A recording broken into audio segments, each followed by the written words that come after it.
Fala, meu amigo e minha amiga, seja muito bem-vindo a mais uma editorial do nosso canal. Vamos lá. O ministro do Supremo, Alexandre de Moraes, ele hoje está sob pressão de uma decisão que foi tomada pela Procuradoria-Geral da República. Afinal, a Polícia Federal fez um pedido. A Procuradoria-Geral da República confrontou esse pedido. Se o ministro Alexandre de Moraes toma parte da Procuradoria-Geral da República, desmoraliza a Polícia Federal e cria um conflito político gigantesco. Se, por outro lado, ele não aceita o pedido da Procuradoria-Geral da República e pende para o lado da Polícia Federal, ele pode ser acusado, no futuro, de não estar obedecendo à lei e pode sofrer até mais pressão, inclusive dos Estados Unidos, se ele opta em ficar do lado da Polícia Federal. Vou te explicar essa situação. Outro ponto que nós vamos falar também nesse editorial ainda é sobre o senador da República, o Marcos Duval. Para mim, de todos os senadores que até hoje, já passaram pelo parlamento brasileiro, nenhum, mas literalmente nenhum, sofreu tanta pressão do judiciário quanto o senador Marcos Duval, que agora não conseguiu e acabou cedendo à pressão. Nós vamos falar sobre isso aqui com vocês. Então, vamos falar também sobre a questão da Venezuela, enfim. Esse sabadão abençoado a gente tem informação de relevância para vocês. Então, vamos lá. Hoje é dia 30 de agosto. Esse é o nosso primeiro editorial do dia atrasado. Eu sei, tá? Tô me organizando. Vocês sabem que eu não gosto disso, mas eu atrasei todos esses dias, por causa de outros compromissos. Mas agora, a partir de amanhã ou da semana que vem, de segunda-feira, vai estar tudo organizadinho, tudo adequado, tá? Foi algumas intempéries, dentro dos meus negócios aqui, das empresas e do escritório, que acabou me tomando um tempo. Mas agora tá tudo tranquilo, tá tudo light.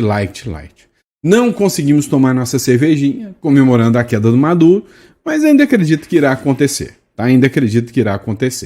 Mas bora pra cima de informação e vamos pra cima. Não esqueça de se inscrever, curtir e compartilhar. Bora de matéria. É o seguinte, pessoal, há 2 semanas atrás, você acompanhou comigo esta matéria aqui. Duval, senador da República, Marcos Duval, recusa saída honrosa do Senado. Abre aspas. Não negocio com bandido. O que aconteceu? O senador, o Marcos Duval, ele tinha uma proposta que foi levada até ele pelo Davi Alcolumbre, que articulou com o ministro Alexandre de Moraes, não sei se você sabe, o Davi Alcolumbre é muito amigo do Marcos Duval. Então, o Davi Alcolumbre tentou articular para que as ações do ministro Alexandre de Moraes parassem contra o Marcos Duval.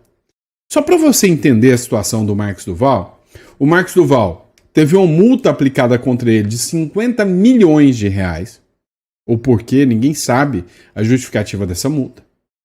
O Marcos Duval teve contra ele a apreensão de todo o seu salário, o que em todas as convenções é considerado até abuso, porque você tira o direito alimentar da pessoa. Sem contar que nós estamos falando de um senador da República que foi eleito pelo povo. Não pode ser tolhido dessa forma.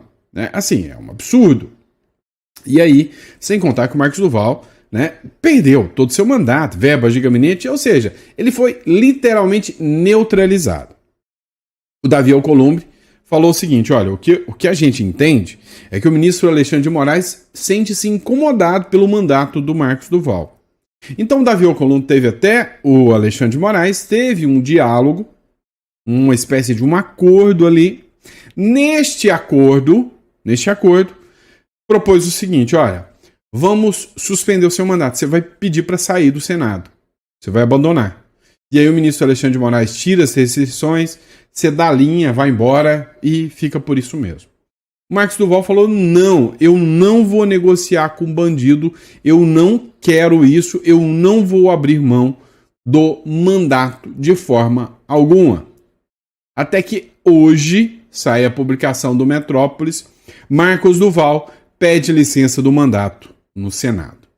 Segundo a matéria do Metrópolis, o senador Marcos Duval, que é do Podemos do Espírito Santo, ele apresentou ao presidente do Senado, Davi Alcolumbre, um pedido de afastamento do mandato. A informação consta na decisão dessa sexta-feira do ministro Alexandre de Moraes do Supremo Tribunal Federal, que revogou parcialmente as medidas cautelares impostas por Marcos Duval. Ou seja, se você é senador, eu te travo. Se você não é senador, eu te libero, mas não me incomode. A solicitação veio acompanhada de um laudo médico que comprova a necessidade de afastamento da função parlamentar para tratamento de sua saúde. O próprio Marcos Duval, em seu pedido de licença, mencionou sua incapacidade temporária para exercer o mandato de senador da República. É teatrinho. Se a gente observar esta matéria aqui, que foi uma proposta honrosa para a saída do Marcos Duval, a gente sabe que é um teatrinho, né? Moraes considerou esse afastamento do exercício do mandato um fato superveniente que contribui para a revogação parcial das medidas cautelares. Abre aspas aqui. Além disso, conforme salientado pelo Senado Federal, há fato superveniente que afasta a possibilidade do senador Marcos Duval influenciar na investigação criminal ou na aplicação da lei penal, uma vez que, com fundamento no artigo 56 da Constituição e do Regimento Interno do Senado, solicitou o afastamento do exercício do cargo. Após a decisão do STF, as contas bancárias do senador também foram desbloqueadas e ele terá a tornozeleira eletrônica retirada. Duval estava usando tornozeleira, teve as contas bancárias e verba de gabinete bloqueadas. A decisão se dá após o presidente do Senado, Davi Alcolumbre, solicitar que a Advocacia Geral do Senado entrasse com recurso no STF para atenuar as cautelares impostas a Duval. Moraes atendeu o pedido e determinou o desbloqueio dos salários e verbas de gabinete do senador, contas bancárias e a dispensa do uso de tornozeleira, proibição das redes sociais e o recolhimento no período noturno. Por outro lado, as medidas cautelares de proibição de ausentar-se do país e apreensão dos passaportes ficam mantidas, pois continuam presentes os requisitos exigidos pelo artigo 319 do Código Penal. Sem contar a questão das redes sociais também, né? Eu acredito que ficou as redes sociais. E aí vem a matéria do CNN Política também falando sobre isso. Moraes determina o desbloqueio de redes sociais e salários do Marcos Duval. O ministro Alexandre de Moraes, do Supremo Tribunal Federal, determinou nesta sexta-feira o desbloqueio das redes sociais e do salário do senador Marcos Duval, do Podemos do Espírito Santo. Na decisão, o ministro mantém a proibição de Duval de sair do país e a apreensão de passaportes também. Então, eis aqui, né, o desfecho final da situação do Marcos Duval. Pessoal, e a sua opinião sobre o Marcos Duval? O que vocês acham sobre isso? Olha, eu vou ser sincero uma coisa para vocês. O Marcos Duval, ele é uma figura, assim, sui generis, né? Uma figura atípica da política brasileira. O cara que veio, surgiu, né, como um outsider lá em 2018, como o cara da SWAT. Ele entrou dentro, ficou boa, né? Ele entrou no Senado com um discurso, né, combater o crime organizado, e ele acabou sendo travado ali dentro do Senado de exercer sua atividade, seu trabalho. Mas ele sempre se mostrou um cara muito corajoso. Então, eu vou ser sincero com vocês. Eu tenho uma certa afeição ao Marcos Duval, tá? Acho, né, que o que acontece com ele é um abuso, né? Uma situação, assim, vexatória para um lugar que se diz democrático. Agora, vamos entender um pouquinho mais o que está rolando, né? Sobre o ministro do Supremo, Alexandre de Moraes, a Polícia Federal e a Procuradoria-Geral da República. Vamos lá. O ministro Alexandre de Moraes determinou que a Procuradoria-Geral da República, o PGR, do Paulo Gonet, se manifestasse sobre a possibilidade do Bolsonaro ser vigiado 24 horas por dia. Vamos entender a história aqui, né? O líder do PT, que é o Lindenberg Farias, ele pediu que o STF decrete a prisão do Bolsonaro. Isso aqui é 5 dias atrás. Decretar a prisão do Bolsonaro porque o Bolsonaro estaria descumprindo medidas e também, no domingo passado, ele fez um vídeo dizendo que o Bolsonaro poderia fugir a qualquer momento, que era só o Bolsonaro entrar no porta-mala de um carro, em 10 minutos ele estaria lá na embaixada americana e aí se acabou todo o sonho petista de ver o Bolsonaro preso. O PT fez essa publicação aqui do Bolsonaro, essa é uma publicação do PT junto com o Lindbergh, alto risco de fuga, onde eles disseram o seguinte: após pedido do líder do PT na Câmara dos Deputados, o Lindbergh Farias, a Procuradoria-Geral da República autorizou o aumento de monitoramento do ex-presidente Bolsonaro, ou seja, aumento do monitoramento. Agora, Bolsonaro poderá ser vigiado em tempo integral pela Polícia Federal, ou seja, o Big Brother Brasil da Polícia Federal contra o Bolsonaro. A ação veio após a bancada do PT protocolar uma denúncia no Supremo Tribunal Federal na última sexta-feira, apontando um possível plano do ex-presidente para conseguir asilo na Embaixada dos Estados Unidos ou da Argentina, que fica próximo à residência do Bolsonaro, em Brasília. Segundo o Lindbergh Farias, depois da denúncia foi constatado que, de fato, as vulnerabilidades eram muito grandes. Não havia um operativo policial e a tornozeleira eletrônica era monitorada pela Secretaria de Administração do Distrito Federal. Ou seja, ele poderia fugir.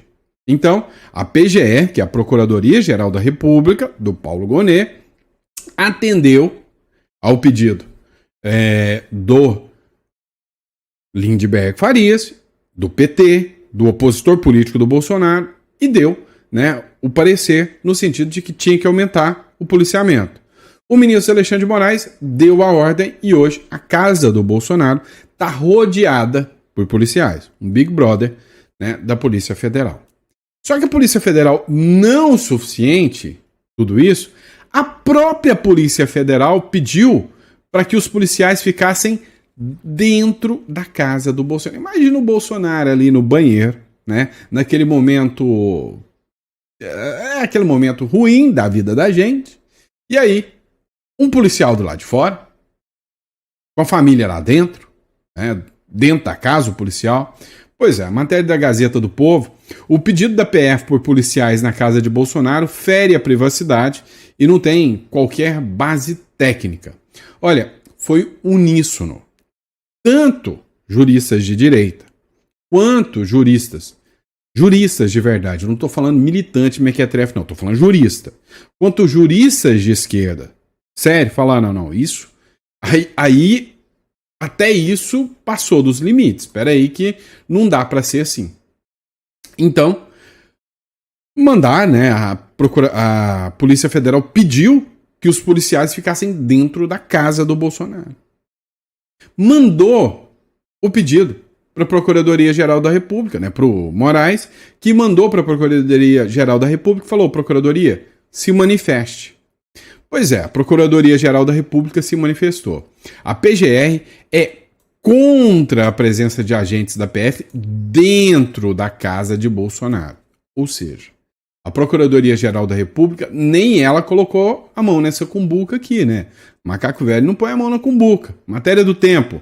Gonet vê risco de fuga, mas descarta policiais dentro da casa do Bolsonaro.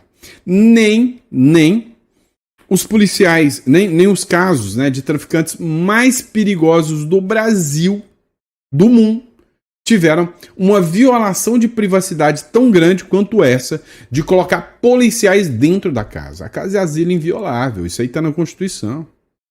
Tá? Então, assim, você colocar para uma pessoa cumprir e colocar gente lá dentro, por exemplo, o Collor está prisão domiciliar. Alguém colocou lá dentro da casa dele, da mansão que ele mora, policiais lá dentro? Não colocaram.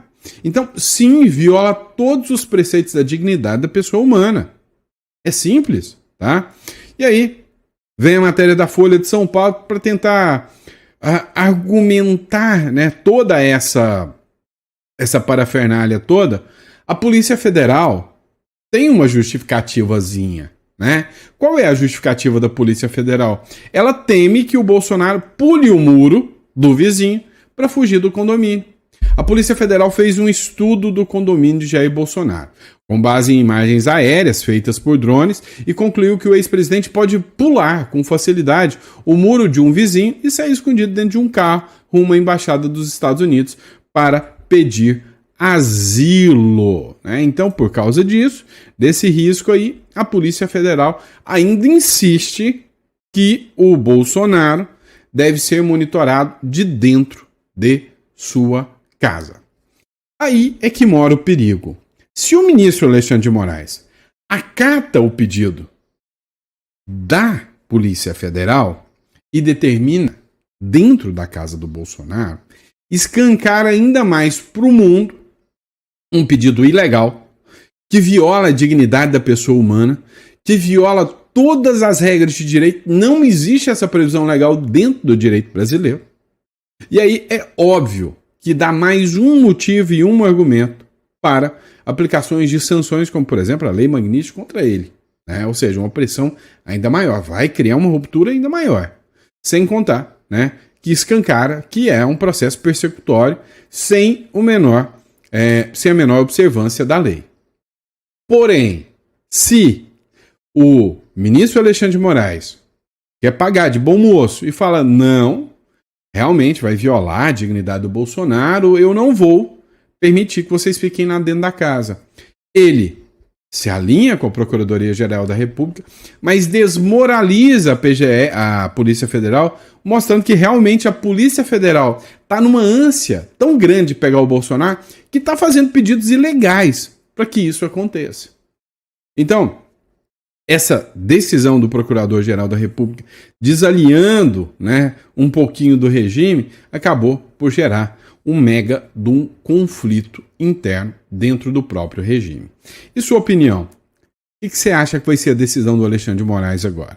Ele vai mandar policial lá para dentro, obedecendo ali o parecer da PGR, ou ele vai estar alinhado com a Polícia Federal, que quer a cabeça do Bolsonaro de qualquer forma?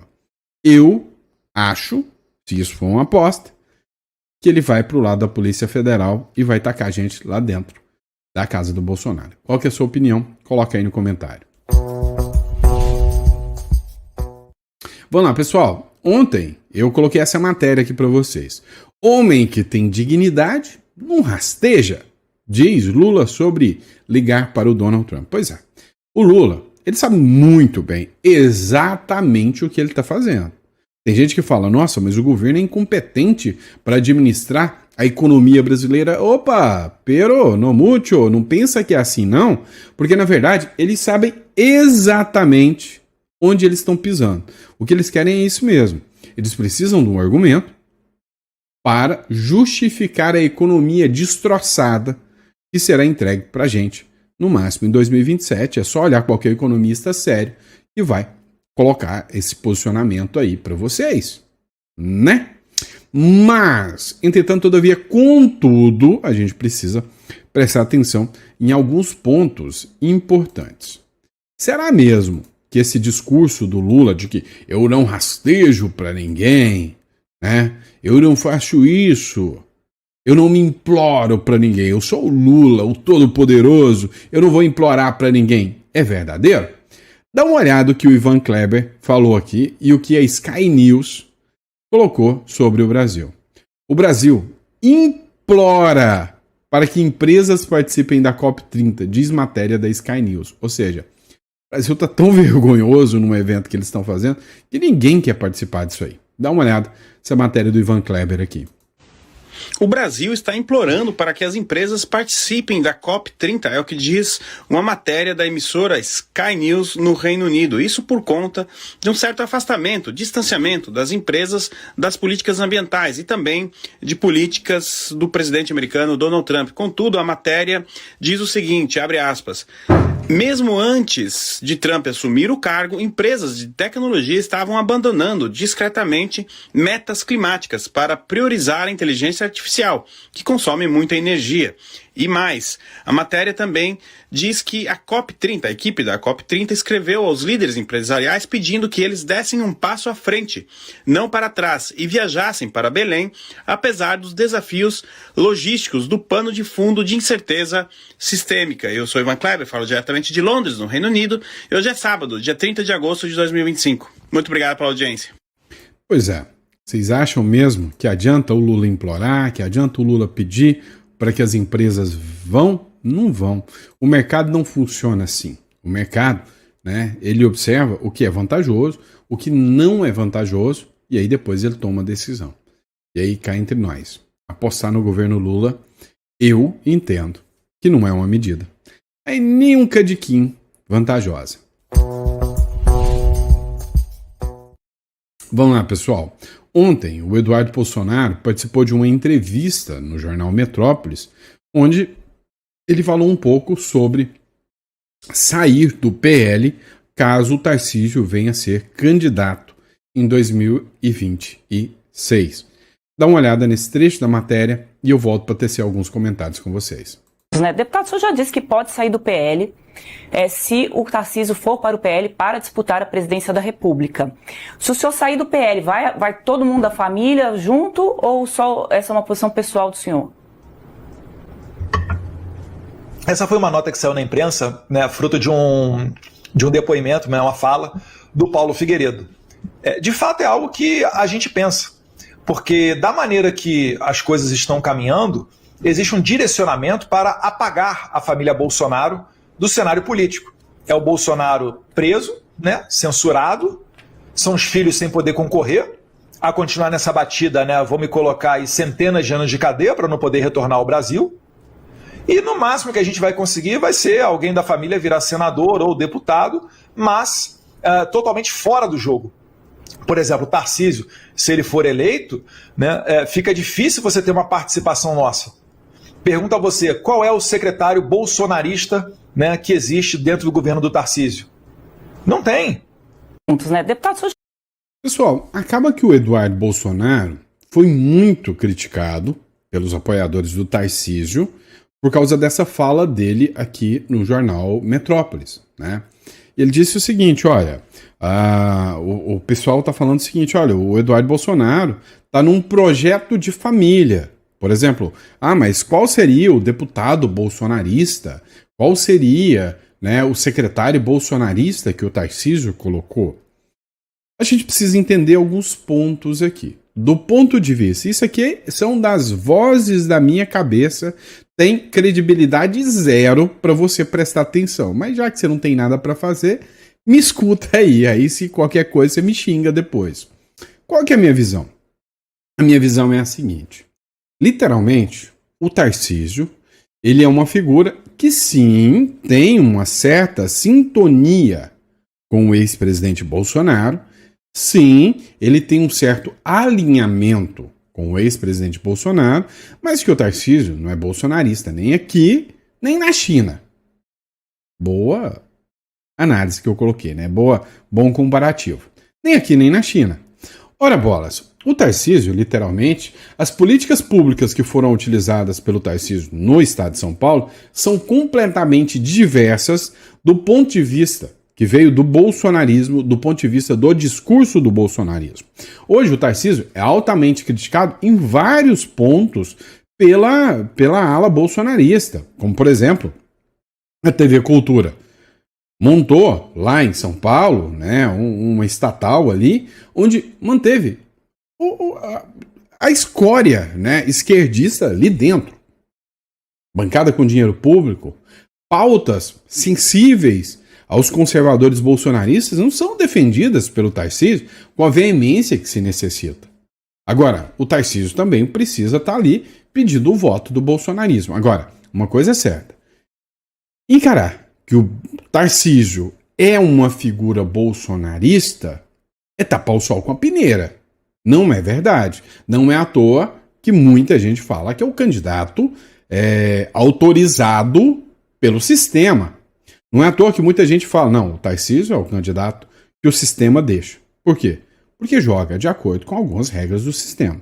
Então, muita gente criticou o Eduardo Bolsonaro por causa dessa fala. Agora, eu, particularmente, não vi ele falando nenhuma mentira nessa fala dele aí. Falei errado? Você concorda comigo ou discorda? Vamos lá, pessoal. Matéria do SBT News. Essa aqui é boa, ó. Navio de guerra dos Estados Unidos atraca no canal do Panamá em meio à tensão com a Venezuela. Cara, assim, eu tenho uma visão talvez sui generis da questão da geopolítica aqui na região. O crime organizado aqui, ele é utilizado para fomentar a existência da esquerda aqui na América Latina. Tá? Não tenho dúvidas. Então, a minha visão é que eles fomentam a esquerda através do crime organizado na América Latina todinha. E isso faz com que a esquerda permaneça proliferando. Mas que o crime organizado traz a influência da China para cá. Sim, eu eu analisei matérias que vários negócios feitos por grupos de crime organizado têm a ver com empresas, né, que mandam produtos da China para cá. E o que acontece? Os Estados Unidos, ao colocar esse sistema de proteção aqui na América Latina contra o crime organizado, ele está, de certa forma, desesquerdizando a região e tirando a influência da China. Exemplo, o Canal do Panamá. Hoje, os Estados Unidos chegou a fazer ameaças sobre o Panamá de que ele estava entregando a administração do Canal do Panamá para os chineses. E ali passava vários produtos contrabandeados dos chineses. E a gente está falando que crime organizado, pessoal, não é só tráfico de drogas, não. Quando eu falo de crime organizado, eu estou falando de produtos pirateados, contrabandeados. Isso também tem muito, vocês sabem disso. Ou quem nunca viu aí os produtos piratas da China, né? Então, os Estados Unidos, ao colocar esses navios na região do Panamá, ele também tenta fazer um filtro do comércio ilegal, tentando minar também a economia chinesa, né? E a influência chinesa aqui dentro da América. A gente viu casos, como essa semana, né, que uma empresa aqui dentro do Brasil, na região de Niquelândia, em Goiás e alguns outros estados, teve uma oferta de uma empresa holandesa, se eu não me engano, de 900 milhões de dólares. Mas ela ainda optou por vender para uma empresa chinesa por 500 milhões. E aí a gente tem aqui a notícia da Operação Carbono Oculto, que tratou de atacar ali o PCC e o crime organizado, que empresários, fazendeiros precisavam vender suas empresas e suas fazendas mais barato do que o mercado, ou às vezes nem queria vender, porque o PCC vinha e fazia ameaças. E aí a grande questão é, por que venderam produtos mais baratos? Ou seja, vender uma máquina como essa mais barata, teve pressão do quê? Do governo, do crime. Então, os Estados Unidos, ao colocar, né, esses navios aqui, eles vêm para fazer uma pressão em cima do crime organizado. Tá? E aí, de quebra, atingem governos também. Um navio de guerra dos Estados Unidos atracou nesta sexta-feira no Canal do Panamá. A movimentação faz parte do reforço naval norte-americano enviado à costa da Venezuela. Ao todo, 7 navios de guerra e um submarino movido a energia nuclear estão aproximando da região costeira venezuelana. Juntos, transportam mais de 4.500 marinheiros e fuzileiros navais. A frota inclui destroyers, e também aviões de vigilância, entre outros. O governo Trump afirma que a operação tem como objetivo combater o tráfico de drogas. Já o presidente da Venezuela, Nicolás Maduro, considera a presença do navio como uma ameaça gravíssima. Resumindo, o Trump diz que é para combater o crime organizado e o tráfico de drogas. Na prática, atinge governos de esquerda. Simples assim. Agora, saiu uma publicação também, não posso te dizer a confirmação sobre isso, né, que na costa venezuelana foi captado um navio de guerra americano que passou bem ali na costa. Olha só essa imagem aqui.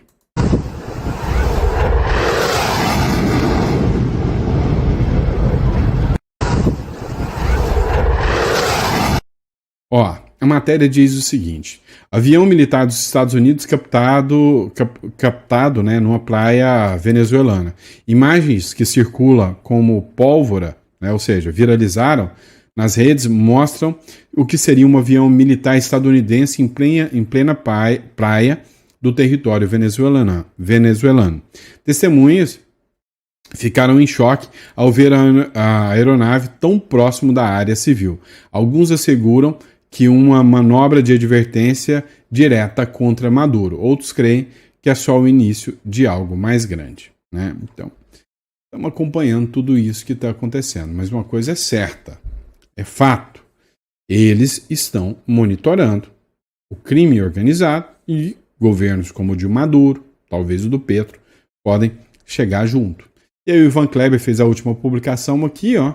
O secretário de Estado Marco Rubio reuniu com o comandante da SOUTCOM, né, da Comando do Sul, almirante Elvin Olsen, aquele que esteve aqui no Brasil, e líderes do comando para discutir a segurança na América Latina e no Caribe e as prioridades dos Estados Unidos na nossa região. Pois é, e aí quando a gente vê os comentários dessa publicação, né, são todos nesse sentido, né? Excelente, obrigado, Marco Rubio, façam o melhor, bora atorar. Não esqueça que o Brasil, Marco Rubio, ele veio no Brasil em maio. Segundo o portal dela, ofereceu um jantar, mas os comandantes não foram, né?